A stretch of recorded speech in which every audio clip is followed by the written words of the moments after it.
it started at 3rd grade when I decided to cast myself and direct my own version of Cinderella, and I was Cinderella.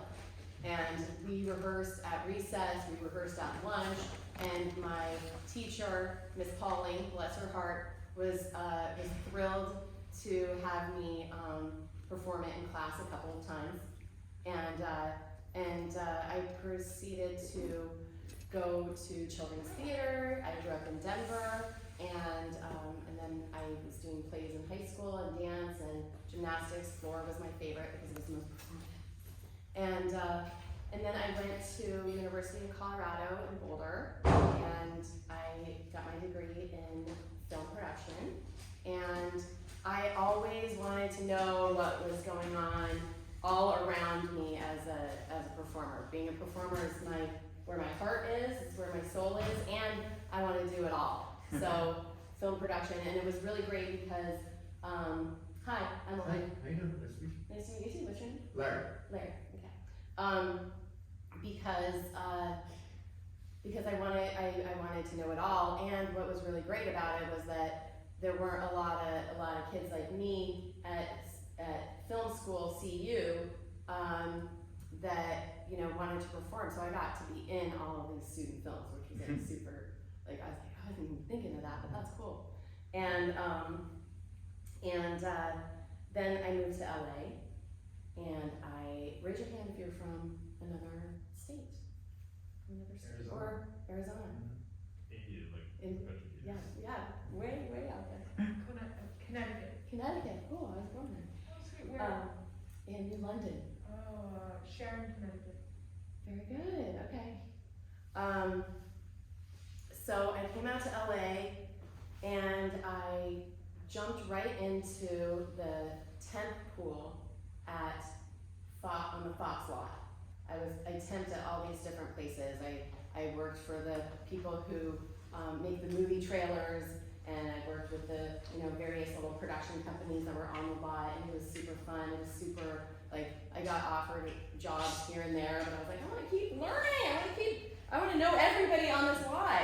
And then 9/11 struck, and jobs dwindled, and I moved on to work for directors and producers, and I worked for a casting director. And I feel like after working in casting and still finding myself acting was like, okay, I must really want to do this, because it's really tough to witness on the other side.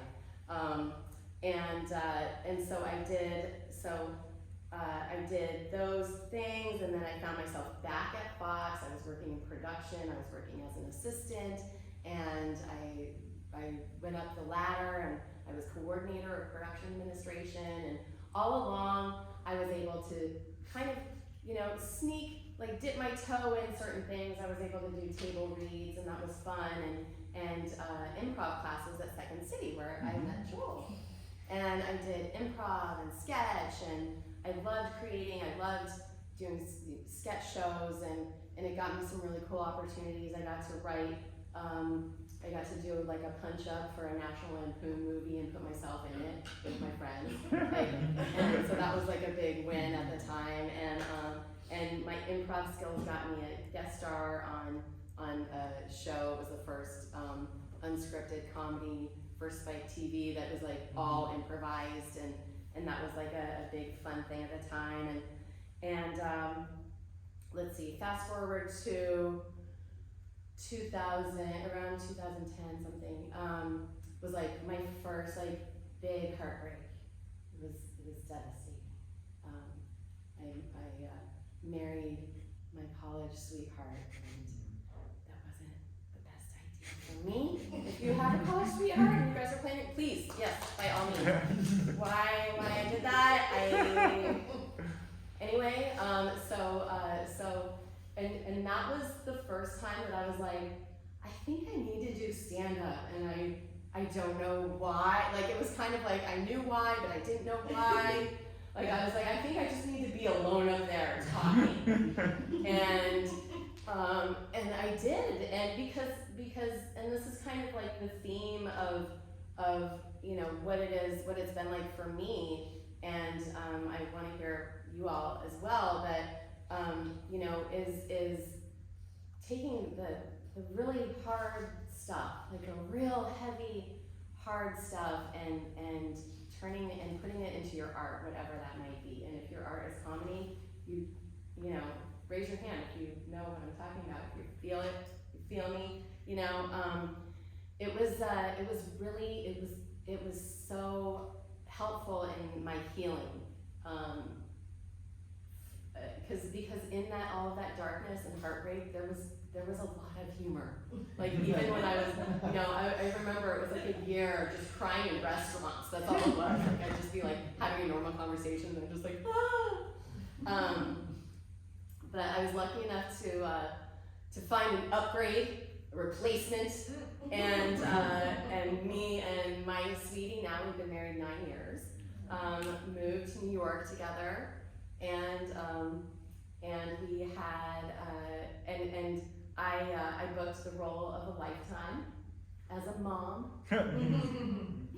And that was really something that I really, really wanted. That was another creation that I felt deep down inside of me that needed to occur. And so phase 2 of, you know, it's been many phases now of like yet another like really heavy, hard time was being a new mom in New York City with no friends, barely any family. Did I mention New York City? Okay, I just wanted to make sure I got that. And it was just like, it was so hard. And like I said, I booked the role of a lifetime. I decided that now I'm a mom and I get to put all of everything into being a mom, and that's gonna be all I need. And fast forward, we made it back, crying and crawling back to LA, and I had another boy, so now I've got 2 boys in this situation, and and by that point, you know, I had thawed out a little bit, and we had a nanny, and she was an actress, and she kept saying like, oh, so it had been about 4 or 5 years, oh, come to my acting class, like, I want you to see me do a scene. And I knew the acting class, I was in it once, and I was just like, okay, I'll come watch you do your little scene. And then sure enough, I was there I swear I was sitting in that seat for some reason. I'm like feeling it. I was in the front for some reason. And it was like, and suddenly I was like, 10 minutes in, and I was like, oh my God, it felt like home. Like it just felt like home. I don't know how else to describe it. It was like, you know, I studied French in high school and college, and then going to Paris and hearing the language and being a part of it. And it was kind of like that. Like it was like, wow. And then, you know, the next sort of chapter of the post-motherhood part, and I think, you know, I'm addressing a lot of fellas in this, but maybe, and I've got my couple of ladies here, but, you know, take what you like and leave the rest. But it was, you know, it was like after 4 or 5 years of nothing, of just giving myself everything from head to toe to another human, like just, it was like really like it was a rehabilitation of me as not only a person but an artist too. And I can't thank the community more, you know, and the people that were surrounded, and you know, my family did not have, you know, it was a big adjustment for everybody. That mom was leaving on Thursday nights, you know, it was like, what are we all gonna do, you know? It was like, and I think that's one thing that I would say to you all is like, you know, finding the people that support what you're doing, and if they don't support it, educating them, you know, like sometimes they just don't know. Like I feel like sometimes like you're, you know, like people think, oh, you're in LA and you're not the star of the big movie that's out right now, so you know, you're not making it. And it's like, okay, we have to educate our family and friends, and find our communities and people who understand. How's everybody doing so far? Is there any questions so far? There's more, I know. Be funny now. So yeah. You don't need to be fun. I love hearing your story, please do. we can do this later. I want you to Yeah.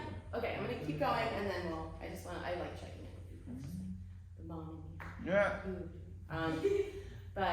And so with, this opportunity that I stumbled upon was so, it was everything I needed and more. So I dove into this course called the Professional Development Program, and this is at Richard Lawson Studios. I can give you all the information because it was a life changer.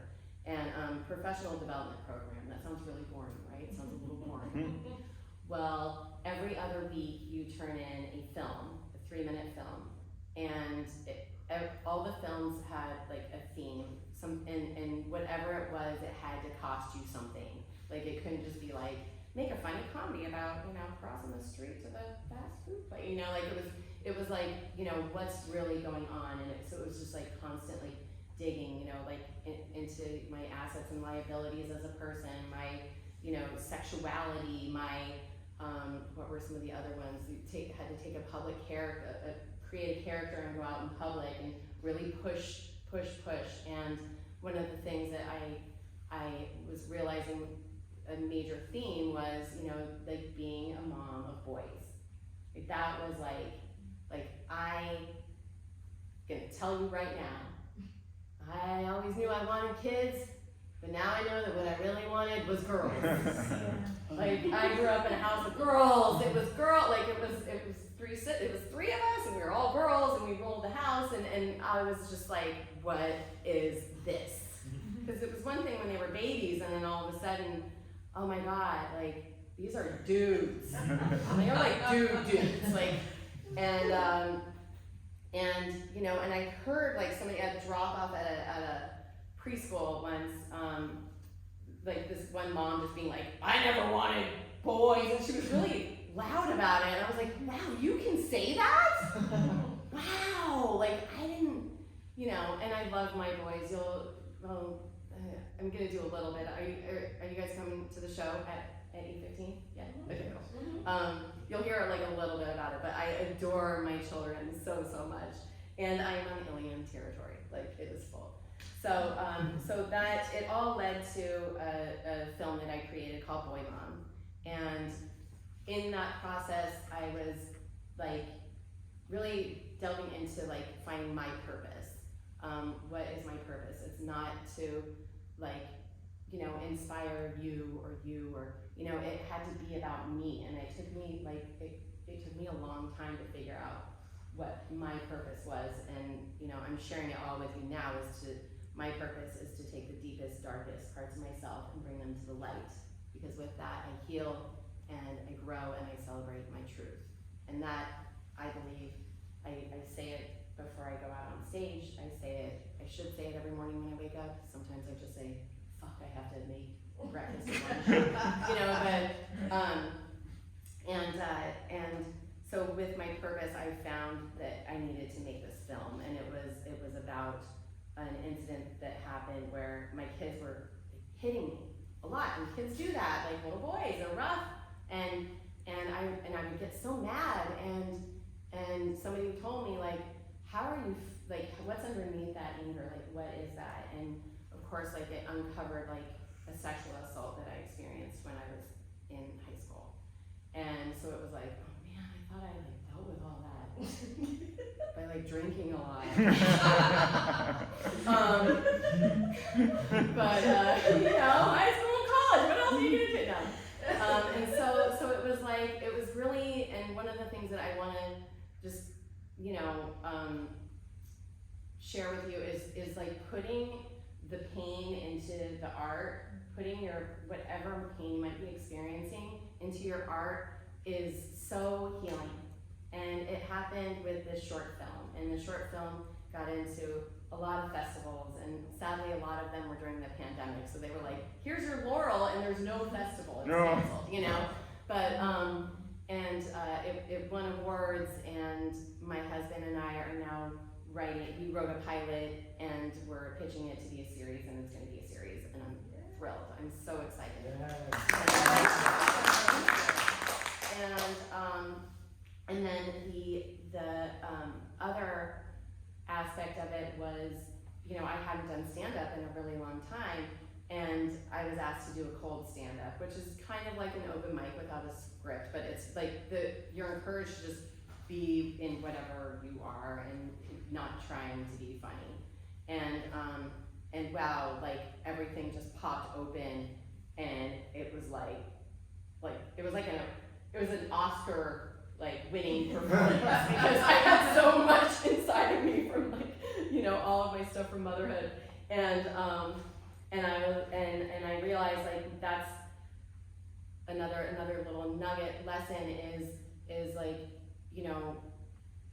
that I felt like it all came down to being a mom of two boys, and the humor and the challenges and all of that, and that is what I'm embodying in my journey as an artist. I feel like now would be a good time for us to talk about this because as an artist or performer, you'll get these moments, and once I read this quote, I realized that I was able to see some things that I wouldn't have been able to see before, and I want us to, if there's volunteers, to read the sections out loud. This is Emerson quote, Ralph Waldo Emerson. Yeah.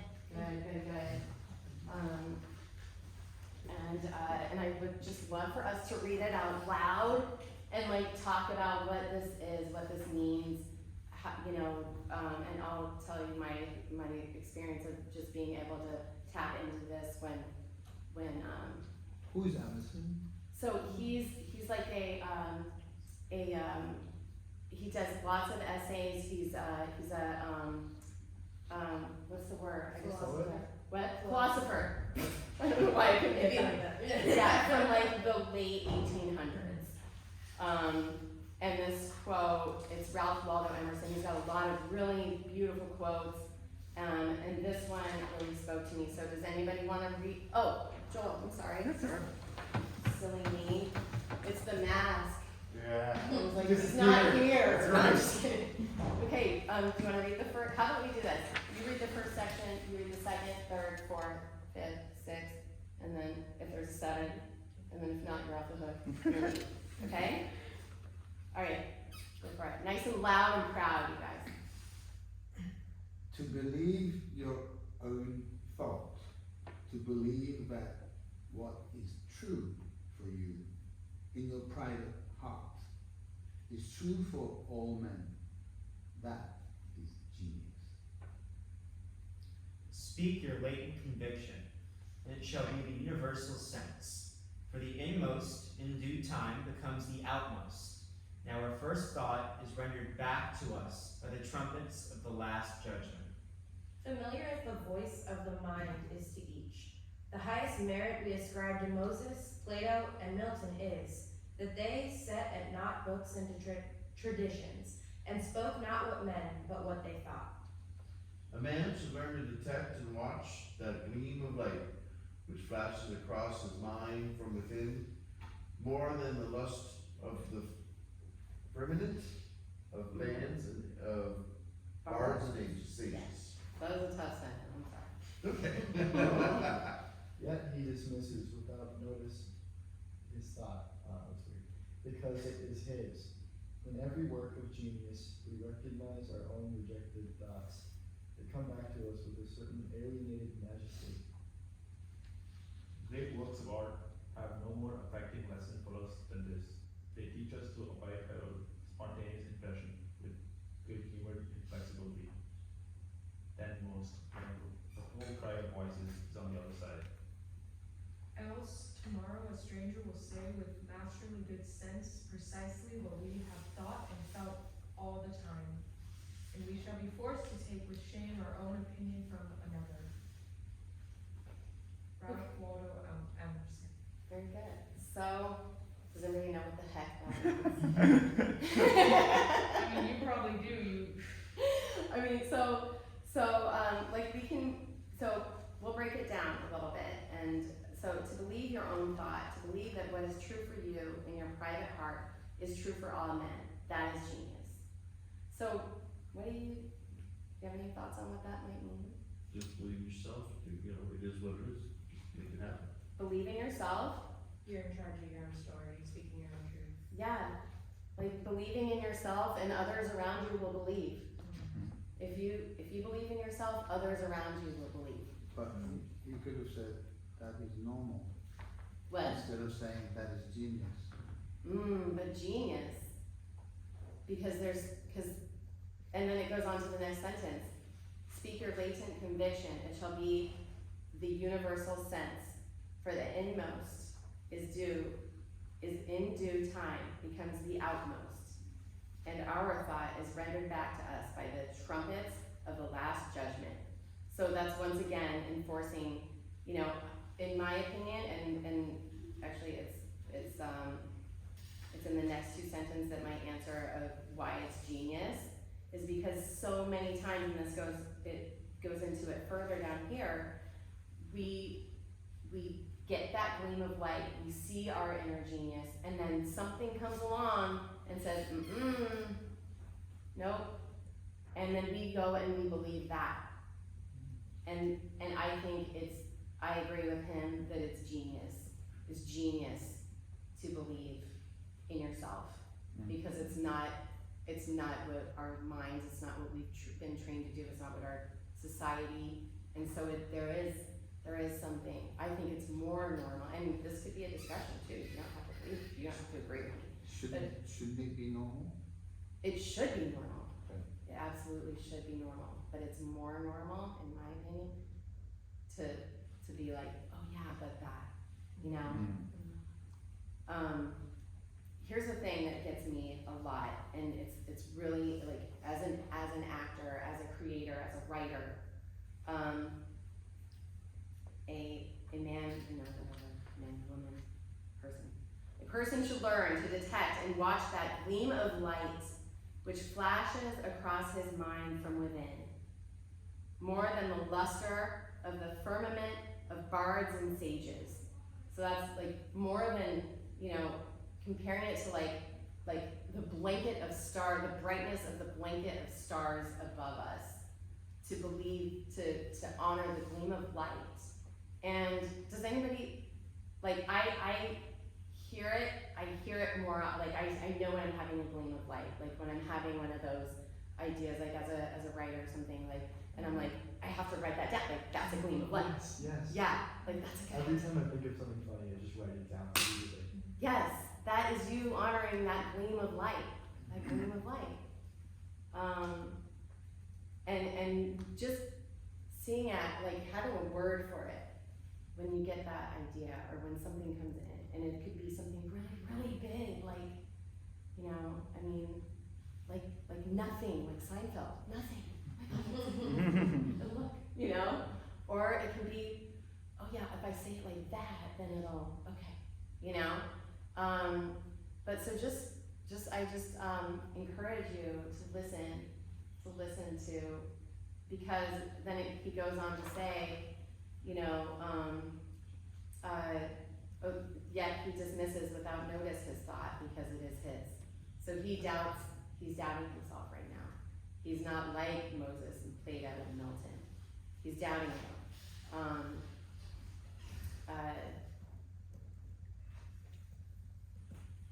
And then it's like, if you don't honor that, and if you don't act on that, and if you don't create that, then somebody else will.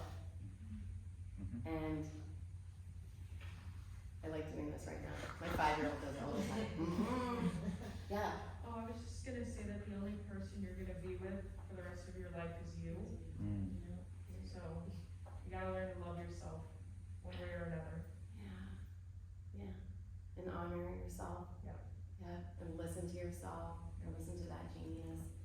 all those other motherfuckers in my head. Shut up!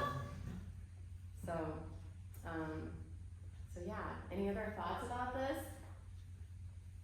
Inspiring? Maybe, maybe not. Put it in your pocket, print it out. Paper, I even went to Staples. It's nice too. Nice paper. I was like, nice paper. I'm like, they're not gonna throw this Like away. some of No. our classes, they give us some like this, and this is toilet paper. Going in Like the this trash. is Is it staple?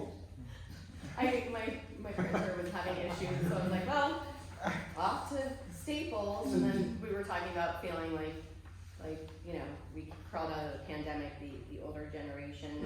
Do you mind reading? What? Do you mind reading yourself? Reading the whole thing out loud? Not the whole thing, just, you already read a couple of them. Oh, yeah, of course.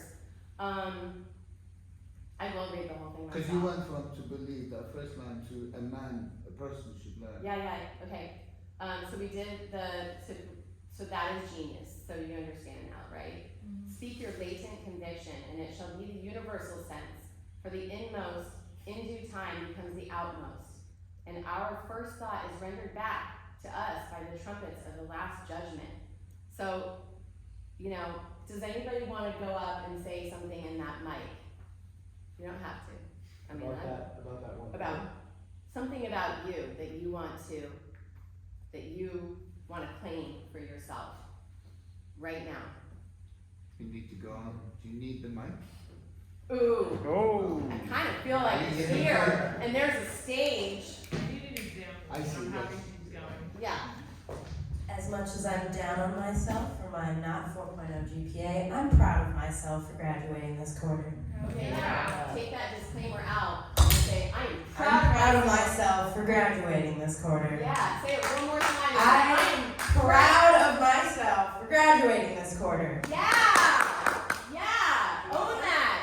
I don't know. Okay, own that. I want you to say it one more time. Okay, I will. Like, just claim, I'm gonna move this because this is blocking, and this is moving Give it that this. light, give it that light. Boom. I'm proud of myself for graduating this quarter. Yeah. And be excited about what you're graduating, your degree, from what school. I am proud of myself for graduating as a criminology major from UCI. Yeah! Right? Yeah. I love how the beginning of it, she was like, well, it was the voices that were like, well, just fire, blah, blah, blah. Those were the voices that we listened to. The genius is that I am proud of myself. Yeah. That's the genius. Does anybody else want to have one? Anybody else have one? Okay. Yeah. Women in the house. Hi everyone, my name is Colette. In high school, I auditioned for 6 shows. I never made one, and I was told that I would never make Broadway one day. But here I am. I'm going to UCI as a drama major and a English major. I'm a double major, and I will be starting grad school this fall for screenwriting, and then hopefully next year I will try out for acting. It's just that with this whole pandemic, it's been hard to find schools that are taking in people for acting, or they aren't taking in until the next cohort. So my moral of the story is don't give up and just keep going. It's my love and my passion, so I'm not gonna stop even if I audition for 6 more shows and I don't make it. I can't stop. I just can't bring myself to not make it. All right, let's clean that up a little bit. Let's take out some of the disclaimers that we hear you, but we want to say, I am an actress. That's what I want to hear you say. I am an actress. Okay? Let's say it again, not laughing. This is true. You are an actress. I am an actress. Yeah, one more time, really loud and proud. I am an actress.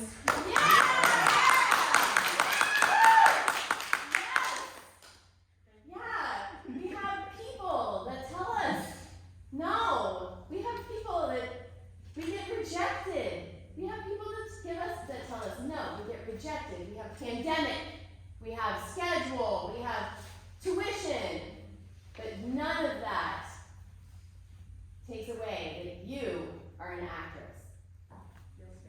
Yes. Yeah. Yes. Thank you so much. Yes. And I want to make sure everybody gets my info because I have thoughts for you. So, yeah, I have a lot of great resources, and I would be my honor to help to just talk to you more about that. I would love more connections, of course. Yeah. Okay, anybody else? Anybody else feeling the fire? It's empowering, y'all. It is. Okay. Yeah. Yeah. Yeah.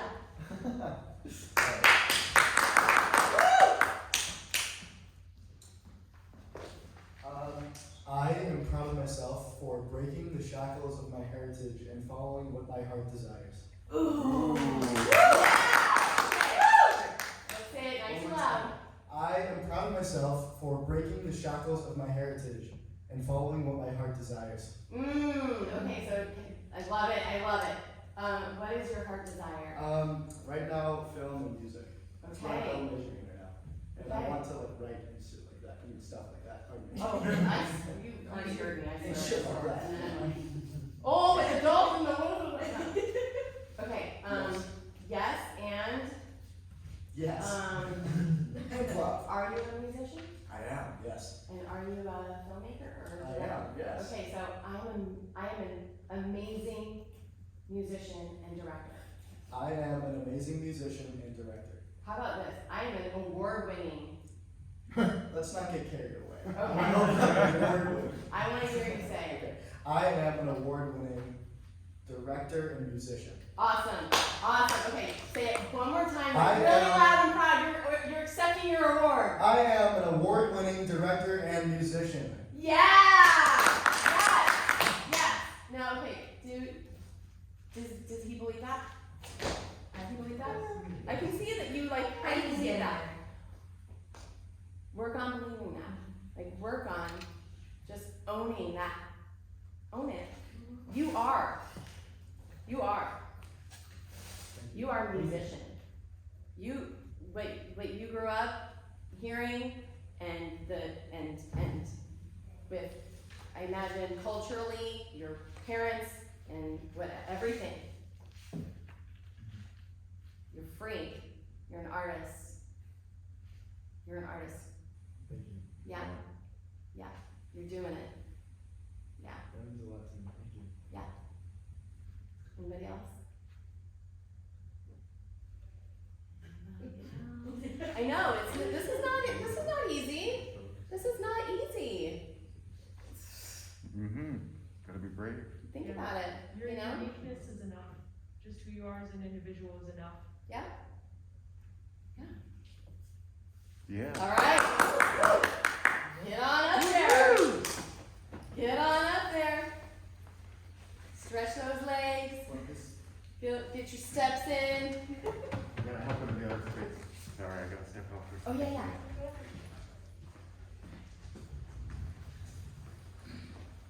So, there is only one thing that I believe in, and just to comply with everything that's gone on so far, and that is the fact that I am an artist. I think saying anything more than that, because it's such a high place.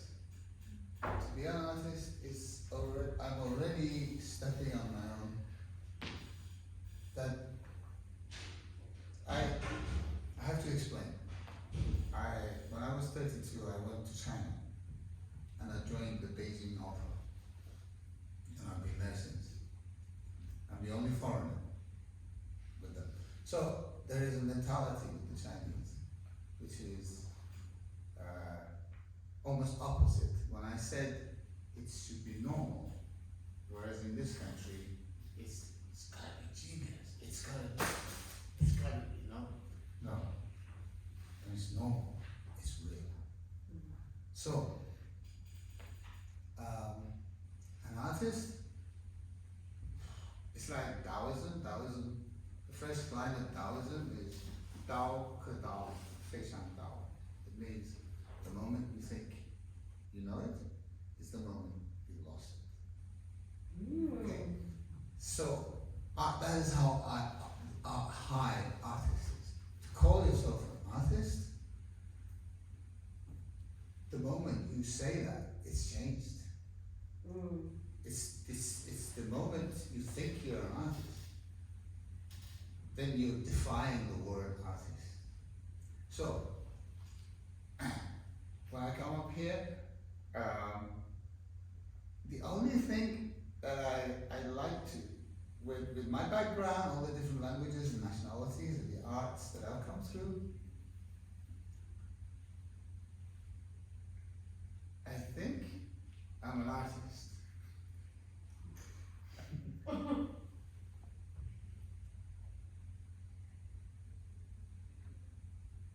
What if I told you that it doesn't take away? And I understand your perspective on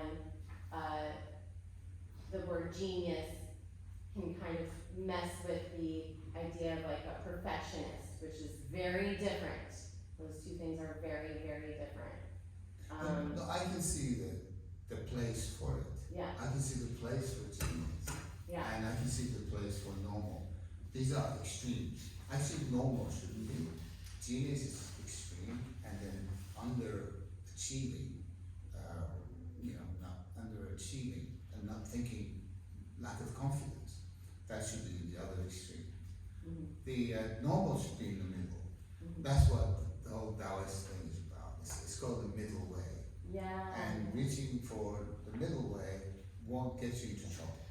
And in the long run, you'll get places. But the genius, to go for genius, that's like, it's quick. It's a little quick. It's a little extreme. Now, personally, I have a book to finish. I have a musical to download onto people. 2 musicals. And I have possibly either go back to China, get back to the super teaching jobs that I have there, or try and find one in this country where nobody knows me. It is ridiculous.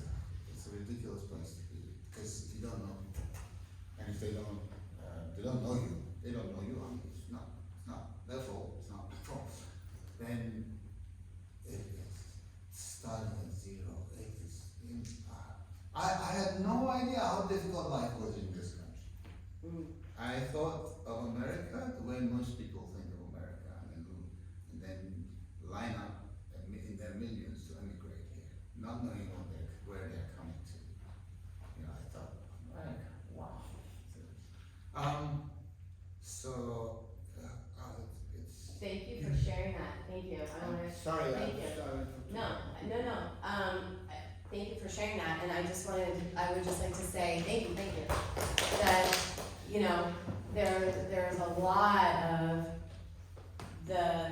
there's a lot that may be holding you back in terms of, what got you here, how it is here, what has happened in your life, the beliefs that have come into, that you've studied and that you believe and that you agree and all of that.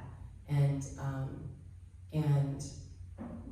I can speak from my, so I'm gonna fast forward because I know we were gonna be, I wanted to talk about,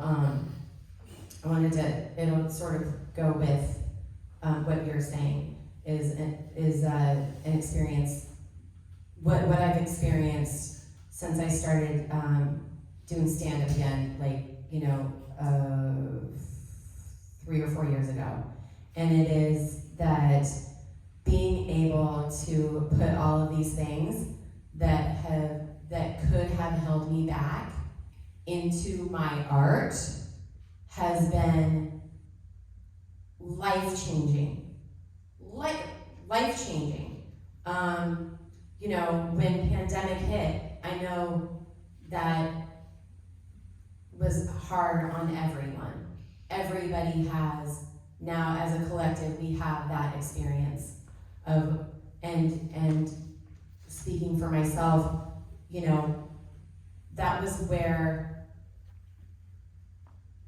so I was doing Zoom comedy to keep me going. You know, anybody else? Zoom comedy, and that kept me going. And that was, you know, it was during the time of the, you know, uprising against racial injustices, and, you know, once again, finding things about myself that I needed to delve deeper into. And during that time was when I found myself in a group of people who, you know, they were sharing about their cultures and, you know, the hardships that they've had, and finding humor to that while I was still doing dick jokes, you know? And I was like, okay, let me look at that, you know? These voices are so important. I want everybody to hear this. Like I was finding myself like documenting things, taking pictures, like you know, quoting them like I was with my babies. Like I wanted everybody to hear that. I want everybody to see this. I want everybody to hear this. And that was where the you know, Wake Up Becky originated, and it was hard for me as a middle-aged white woman to, you know, open my mouth about any of it and feel like any of it, I mean, I just was tongue-tied half the time. But I know how important it is, and how important it always will be, and how that's one of the darkest things that I feel like with the Women and Man you'll see tonight, us being able to shed light on what I find to be the worst thing that's ever existed ever, racism. And finding a light levity to be able to spark the conversations with people. When we were working on Wake Up Becky, I got really, really sick, and I was diagnosed with MS. This was in a year ago, 2021, the beginning of 2021, and I could have said, okay, I need to focus on this, and instead I managed to, I don't know how, when I think about what I was going through, I should have been in a hospital, but I was, it was a shutdown. There was like an 8-hour wait of ambulance at the hospital during that time, so I had to deal with it at home.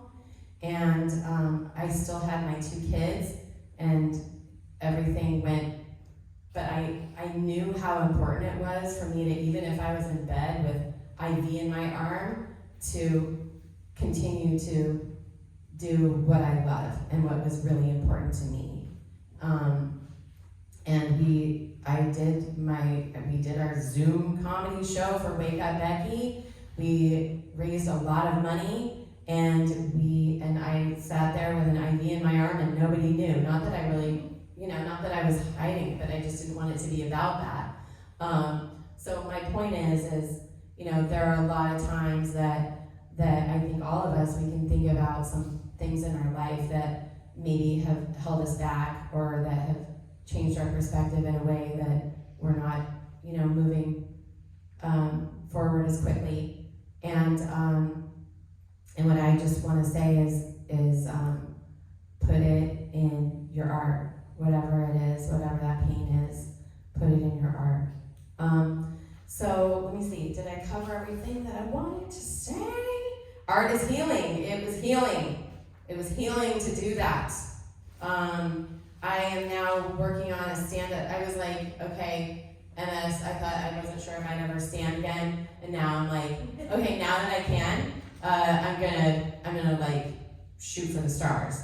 So I'm shooting my stand-up special this year, this summer, in Denver, and I'm super stoked for that. So, and I have to set goals for myself. I don't know about everybody else, and it's going to be another vehicle for my series. So, I think we're still okay. I just want to read some of these, just a few quotes, and then I want you to think about goals that you have. We're going to take some time. You'll put it in your phones or write it down. I don't know if people write on paper in college anymore, but you know. So here's one from Denzel Washington. Fail big, dream big. You only live once, so do what you feel passionate about. Don't be afraid to fail. Don't be afraid to go outside the box. Dreams without goals are just dreams. Have goals. Yearly goals, monthly goals, daily goals. You must apply consistency and discipline. Continue to strive, have goals, and progress. Don't just aspire to make a living, aspire to make a difference. Do not fear mistakes, there are none. Miles Davis, love that one. And these last three are Maya Angelou. I've learned that people will forget what you said, people will forget what you did, but people will never forget how you made them feel. Love life, engage in it, give it all you've got. Love it with a passion, because life truly does give back many times over what you put into it. So when you're thinking about when you're thinking about what you're going to do up here and it doesn't feel that great, how much did you put in? You know, or when you're working on a project or whatever, you know, you get out of it what you put into it. There is no greater agony than bearing an untold story inside of you. I love those. I have a bunch, and I encourage you, like, if you hear quotes or, you know, even Googling, like, inspiring quotes and, like, what pops out at you, you know? So, let's see. So, what I would love to do is to have you guys come up with 10 goals. 10 goals. And it could be a goal for, you know, maybe a couple of them are for the next week or month or whatever. And then a couple are for, you know, the next year or two. And then a couple from, you know, in 20 years. And just like think about what goals you have, and we can talk about them. Okay, so I'll give you all like 5 or 10 minutes. Sound good? All right.